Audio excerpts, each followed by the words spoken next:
Hi, my name is Andrew. Thank you for visiting my YouTube channel. This video focuses on the detailed due diligence that is required when fundraising, and this is a case study and a condensed version of a detailed program.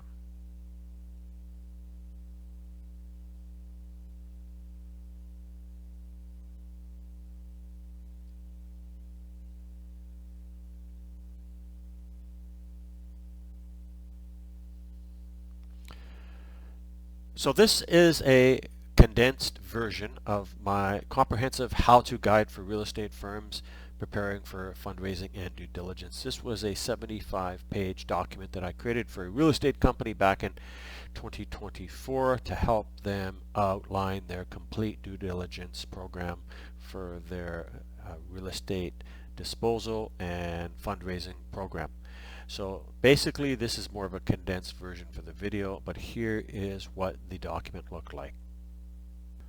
So real quickly, this is the core due diligence report that I've created for a real estate company. If this is something that is of interest, I can also give you some more information on it. You can contact me via Fiverr below. I'm also going to have more details on my background and bio at the end of this video, but this gives you an idea of the content that was included in the detailed due diligence report.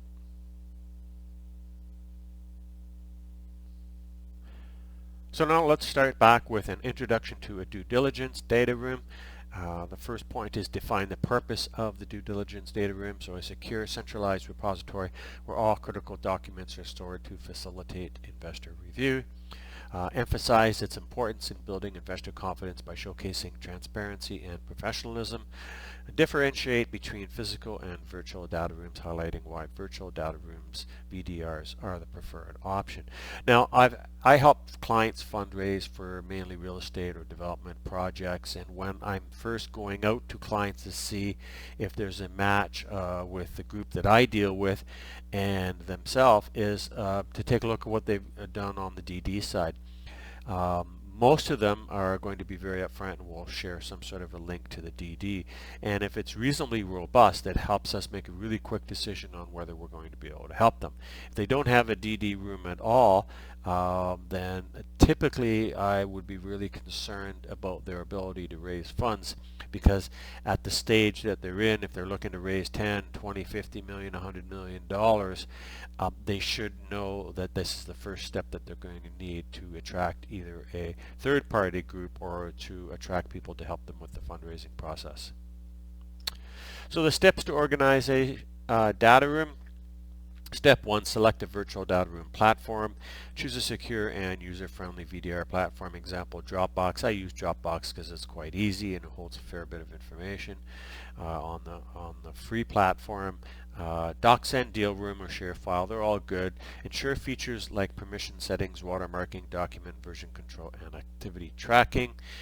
This is really important. I have run into clients who have said that they're concerned that if they put stuff into a data room, some of it could be confidential, financials could be too detailed. Well, there's a process to work within in fundraising, and that's to allow certain permissions at certain levels. You can do that by using expressions of interest, letters of intent, and then of course you go to MOUs and term sheets. So there's a different level of access on each one.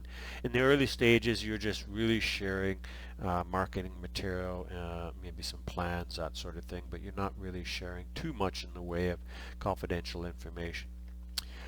Step 2, create a logical folder structure. Use a clear hierarchy for folders and subfolders based on categories like legal, financial, operation, and market data. That's really important if you have 50 different items in your data room. If it's a smaller project, you may not need to go to that extent. I have seen data rooms when I was working for a large transaction group for real estate in the Middle East, and sometimes we would have 100 documents in the data room. At that level, you need to have it organized well. And step 3, implement document naming conventions. This is more internally for your group. for example, financials, Q1, legal lease agreement, property X. You have to have some sort of a format so that you can show different versions as well. In some cases, you're going to want to show different versions of the data, especially if it's financials that may include different sensitivity analysis, so you have to make sure that it's going to be labeled properly. Step 4, again, I set permissions and access levels. This was covered off previously. We want to make sure that role-based access to ensure sensitive documents are viewed by the appropriate parties and at the appropriate times. Step 5, prepare for regular updates. Maintain a process to update the data room with new or revised documents as the fundraising process evolves. Coordination amongst the team is also really important, so that people who are adding to the data room are also letting others on the key core fundraising team know about it, so there's no miscommunication. So what are the most critical documents for a data room? 1, legal documentation, articles of incorporation, bylaws, shareholder agreements, intellectual property, IP registrations, pending applications, contracts, leases, vendor agreements, service contracts, litigation history, and compliance documentation, all important under the legal side.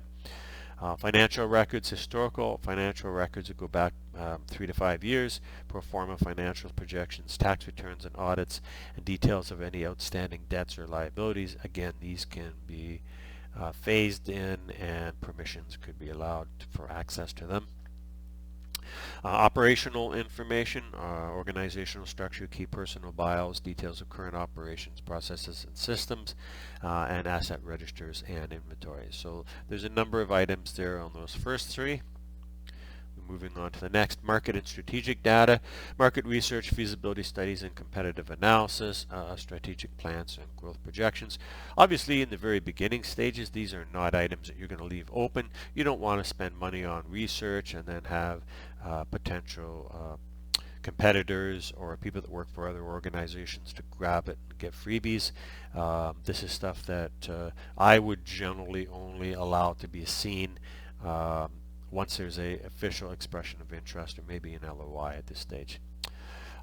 Property specific information, this is mainly for real estate projects, title deeds, zoning documents, environmental asset assessments, site plans, floor plans, engineering reports, photos, videos, and virtual tools. So now let's move on to formatting tips for professional presentation. Ensure all documents are complete, accurate, and up to date.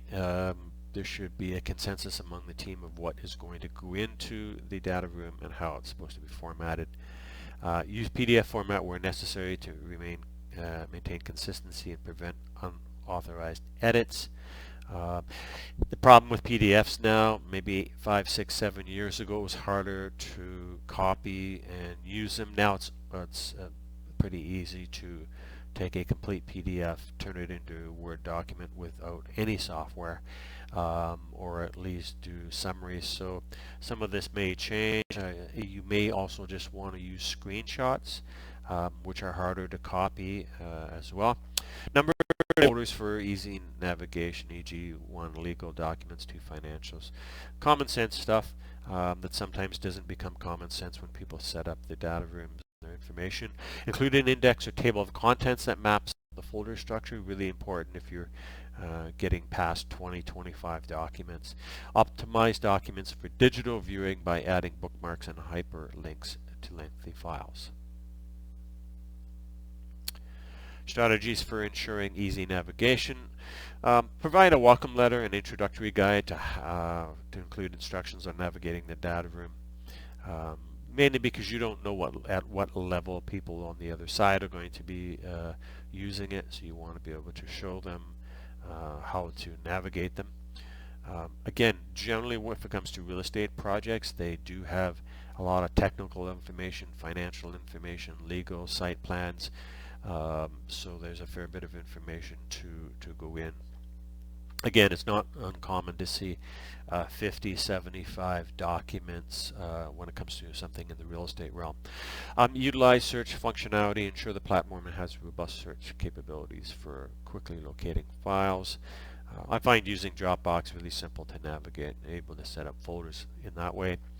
Regularly audit the data room, periodically review permissions, check for outdated documents, and verify that all necessary files are present, and organize by priority. So place the most critical documents for an initial review in a dedicated folder called Key Documents.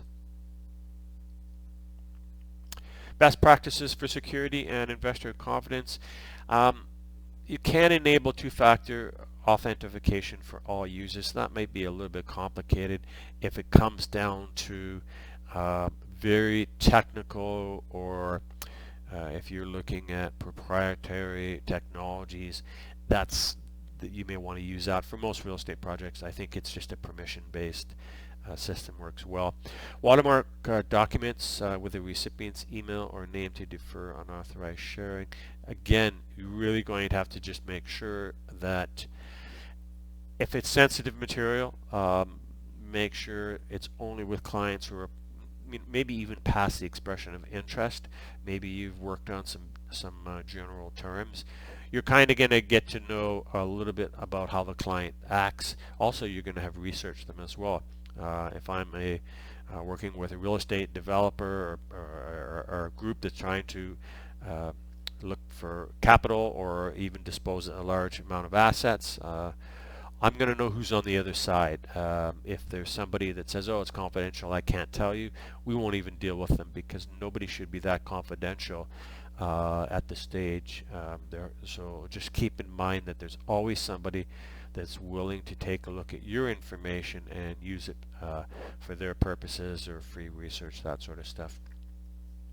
Monitor user activity through VDR's tracking features to identify which files are being accessed and by whom. We used this in another organization where we were marketing a large real estate asset in excess of $100 million. It was a hotel asset, and we wanted to just check to see if we sent the information in the steps that were part of the protocol. We sent the information to a party. This allows us, one, to monitor what they're doing, but also just to make sure, hey, did you take a look at the first level stuff? If they haven't opened it, it gives us a chance to go back for a touch point. And then again, it's really mainly to help lower the amount of interested parties, because if I'm giving somebody information for a data room and they've checked it once, that's completely different than if somebody's checked it 3 or 4 times. I want to focus on the one that's checked it 3 or 4 times, because one, they're more active. 2, they may need help in understanding it. And if you've only checked it once and you're looking to buy an asset that's $50 million, $100 million, my sense is there's something in that may have turned you off. So I'm going to want to know both those sort of things. Again, it's keeping communication lines open. And then prefer a Q&A log to address recurring investor questions effectively.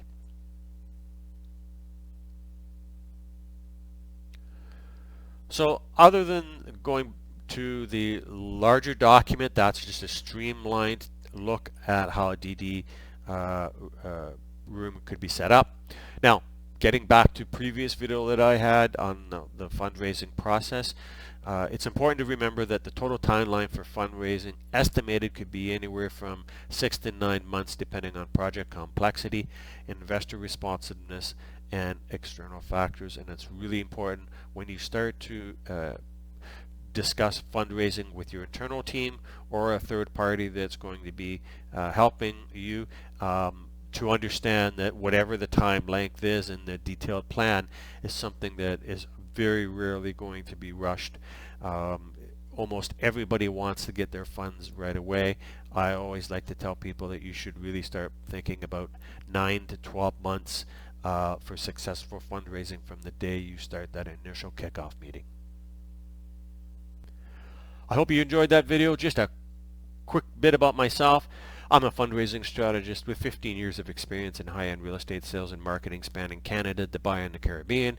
And over the last 3 years on Fiverr, I've assisted over 300 clients with startup fundraising, pitch deck refinement, investor outreach strategies, and custom investor databases.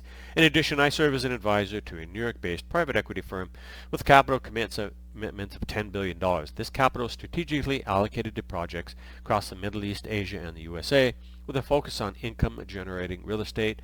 The firm offers both debt and equity financing, with investment sizes ranging from $10 million to $100 million per project.